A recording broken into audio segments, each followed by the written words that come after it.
السلام علیکم ورحمۃ اللہ۔ آپ حضرات کے سوالات کے جوابات آپ کی خدمت میں پیش ہیں۔ پہلا سوال یہ ہے، بغیر ہیلمٹ گاڑی چلانا کیا یہ جائز ہے اسلام میں؟ جیسا کہ ہم ہیلمٹ کی خلاف ورزی کر رہے، اسی طرح نمبر پلیٹ پہ ماسک لگانا کیسا ہے، جائز ہے؟ جواب یہ ہے کہ دونوں بھی ناجائز ہے۔ وجہ یہ ہے، ہم جب لائسنس بناتے، گاڑی چلانے کا لائسنس ڈی ایل، تو اس کا فارم فل اپ کرتے، فارم جو فل اپ کرتے تو اس میں سائن بھی کرتے ہیں، اس میں پورا لکھا ہوا رہتا ہے۔ وہ الگ بات ہے ہم پڑھتے نہیں، جلدی جلدی سائن کر کے جو ہے نکل جاتے، ٹرال مارتے، پھر اس کے بعد جو ہے انتظار میں بیٹھ جاتے اب جو ہمارا ڈی ایل بن کے آ جائے گا۔ لیکن وہ فارم پہ پورا لکھا ہوا رہتا ہے کہ یہ حکومت کا اصول ہے، ضابطہ ہے، قانون ہے، سب یہ رولز ہیں حکومت کے کہ ایسا ایسا کرنا، یہ لائٹ دکھی تو رکنا، یہ لائٹ دکھی تو نکلنا، اور یہ نشان سے پہلے رکنا، ہیلمٹ لگانا، یہ سارے رولز اس میں لکھے ہوئے رہتے بالکل۔ تو ہم جب سائن کرتے تو ہمارا یہ سائن کرنا، یہ دستخط کرنا، یہ حکومت سے وعدہ ہے۔ شریعت کی نظر میں کیا ہے؟ یہ وعدہ کہ ہم آپ کے تمام رولز فالو کریں گے، تمام قانون کو مانیں گے، یہ ہمارا وعدہ ہے بول کے آپ جو ہے آپ اور ہم سائن کرتے۔ تو اب کل ہو کے جب ہم ڈی ایل مل گیا ہمیں، اب ہم روڈ پہ گاڑی چلانے نکلے، اگر اس میں سے کوئی رول کی بھی خلاف ورزی کر رہے تو یہ اس وعدے کی خلاف ورزی ہے، اس کا گناہ ہے شریعت میں۔ شریعت میں ہیلمٹ نہیں لگانے کا گناہ نہیں ہے، شریعت نہیں بول رہی ہیلمٹ لگائیے، یہ حکومت بول رہی ہے۔ شریعت میں جو ہم گنہگار ہو رہے ہیں شریعت کی نظر میں، وہ حکومت سے کیے گئے وعدے کی خلاف ورزی کرنے کی وجہ سے۔ اسی طرح نمبر پلیٹ پہ نمبر لکھاتی ہے حکومت اس لیے تاکہ وہ ہماری ایک شناخت رہے، اس نمبر سے ہماری پہچان ہو سکے کہ ہم گاڑی کیسا چلا رہے ہیں، ہماری گاڑی کہاں کہاں جو ہے قانون کے خلاف ورزی میں انوالو ہوئی ہے، یہ ساری چیزیں۔ اگر ہم اس کو ڈھانک دیے تو گویا ہم اپنے آپ کو چھپا لیے حکومت کی نظر سے، اور چھپا کے سارے غلط کام کر رہے ہیں، غلط ڈرائیونگ کر رہے ہیں، تو یہ بھی دھوکہ ہے حکومت کو، اور یہ منافقت ہے حکومت کے ساتھ، اس لیے گناہ ہے، یہ گناہ کبیرہ میں آئے گا، حقوق العباد ہے یہ۔ تو ہیلمٹ نہیں پہن کے گاڑی چلانا، ماسک نمبر پلیٹ پہ لگانا، یا کوئی دوسری اور خلاف ورزی کرنا، یہ سب کرتے ہیں، ہم بھی کرتے ہیں، آپ بھی کرتے ہیں، یہ سب اس وعدے کے کیے گئے وعدے کی خلاف ورزی ہے، اس لیے شریعت کی نظر میں گناہ ہے۔ اس کے بعد آئیے دوسرا سوال یہ ہے کہ اگر احتلام بار بار ہو جائے سونے کے وقت تو کیا مشت زنی کی اجازت ہے ایک بار میں ختم کرنے کے لیے؟ یہ تو ایسا ہی ہو گیا آپ کا سوال کہ ایک بیماری ختم کرنے کے لیے دوسری بیماری میں جا رہے ہیں آپ، اور دوسری بیماری اس سے بڑی ہے۔ بار بار احتلام ہونا اس میں کوئی گناہ نہیں ہے، یہ آدمی کے طبیعت میں کچھ کمی بیشی کی وجہ سے، آدمی کے جسم میں کچھ کمی بیشی کی وجہ سے ہوتا ہے، اس کی دوائیں ملتی ہیں الحمدللہ، ڈاکٹروں کے پاس بھی ہیں اور آیورویدک میں بھی اس کی دوائیں موجود ہیں، یہ کوئی گناہ نہیں ہے۔ بار بار خواب میں احتلام ہو جانا بندے کے اختیار سے باہر ہے، لیکن اس سے بچنے کے لیے مشتزنی کرنا گناہ ہے، بہت بڑا گناہ ہے، گناہ کبیرہ ہے، اور بڑی سخت وعیدیں ہیں اس کے بارے میں۔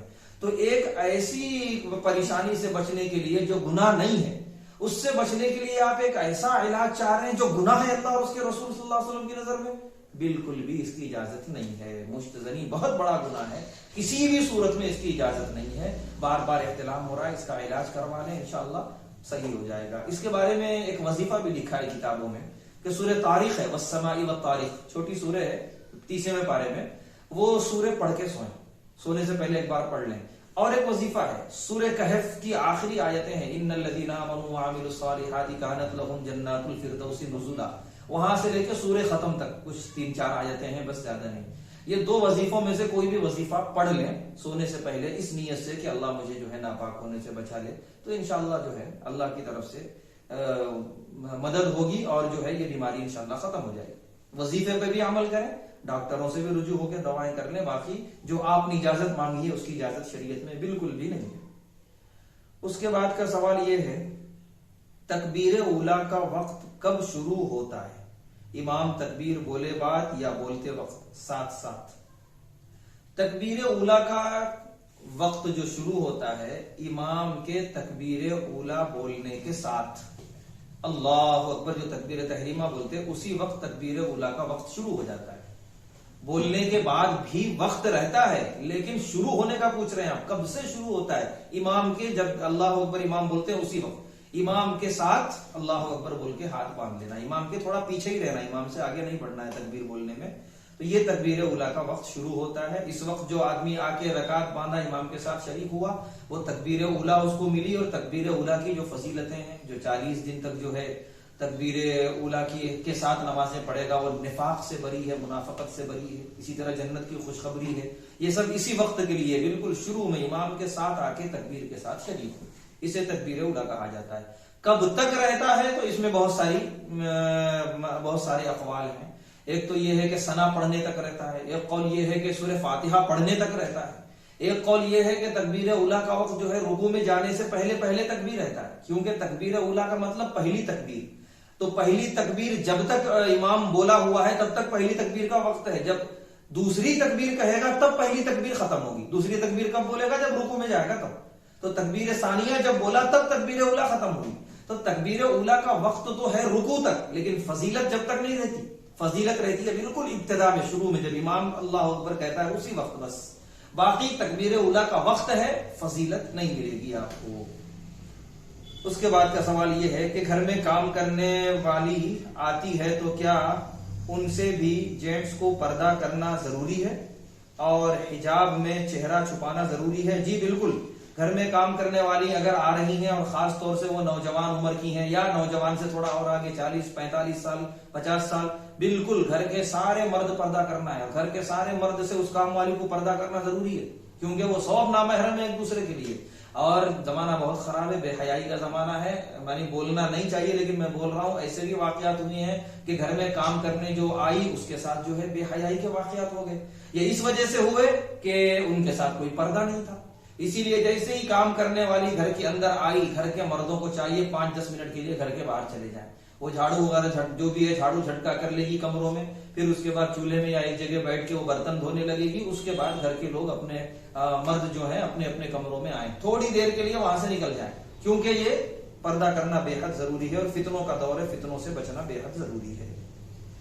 اس کے بعد آخری سوال یہ ہے کہ مفتی صاحب آپ سنت کے بعد نفل کا ٹائم نہیں دیتے ہیں سنڈے کو مغرب کے بعد. الحمدللہ رمضان میں پورے نماز پڑھ رہا تھا، سنت نفل فرض آج کل ایک دن نہیں ہوئی مغرب میں بے چینی ہو رہی، کیسا کی ہو رہا؟ الحمدللہ آپ نے بہت سدھارا ہم کو. جی آپ کا سوال صحیح ہے کہ سنڈے کے دن جو ہے درس حدیث رہتا ہے، تو میں بھی خود جو ہے سنت سے فارغ ہو کے پیچھے پلٹ کے بیٹھ جاتا ہوں. وجہ اس کی یہ ہے کہ جب وقت شروع میں ہم زیادہ دے رہے تھے تو لوگ چلے جا رہے تھے، تو خود بڑے لوگوں نے یہ کہا کہ ایسا کرتے ہیں کہ صرف سنت پڑھ کے آپ درس شروع کر دیجئے تاکہ لوگ زیادہ نہ جا سکیں، بیٹھے رہیں اور کچھ سننے کو مل جائے. اور جس کو نفل پڑھنا ہے وہ درس سننے کے بعد نفل پڑھ لیں، کیونکہ نفل کا وقت تو بہت دیر تک رہتا ہے. عشاء کا وقت شروع ہونے سے پہلے تک نفل کا وقت ہے، کبھی بھی پڑھ سکتے ہیں، بلکہ پوری رات نفل کا وقت ہے، پوری رات میں کبھی بھی پڑھ سکتے ہیں. تو اسی لیے ابھی بھی کچھ لوگ ایسے ہیں کہ درس سننے کے بعد پھر تھوڑی دیر کے بعد کونے میں ٹھہر کے 2 رکعت نفل پڑھتے ہیں، پھر چلے جاتے ہیں. اور کچھ لوگ ایسے ہیں اتنی ہی دیر میں سنت بھی پڑھ لیتے ہیں، نفل بھی پڑھ لیتے ہیں، پھر اس کے بعد آرام سے بیٹھ کے درس سنتے ہیں. ایسے بھی کچھ لوگ ہیں. تو آپ دیکھیے کہ اگر آپ سنت کے بعد نفل پڑھ سکتے ہیں اس کم وقت میں تو پڑھ لیجئے، نہیں تو درس ہونے کے بعد آرام سے جا کر کسی کونے میں جو ہے نفل پڑھ لیجئے، اس میں کوئی حرج کی بات نہیں ہے. درس جلد شروع کرنے، اتنی جلدی بھی شروع نہیں ہوتا ہے، آرام سے سنت وغیرہ پڑھ لیتے ہیں لوگ، لیکن پھر بھی جو ہے تھوڑا جلدی شروع کرنے کی وجہ یہ ہے کہ لوگوں میں بے چینی رہتی ہے، ذرا جلدی درس شروع ہو، ہم سنیں اور چلے جائیں، اس کی وجہ سے جو ہے تھوڑا سا وقت کم دیا جاتا ہے. اس کے بعد کا سوال یہ ہے کہ اگر 1:30 بجے سے میرا ایگزام ہے اور کالج کے قریب 1:15 کی ہی نماز ہے تو کیا میں سنت نفل فرض سے پہلے پڑھ سکتا ہوں کیا؟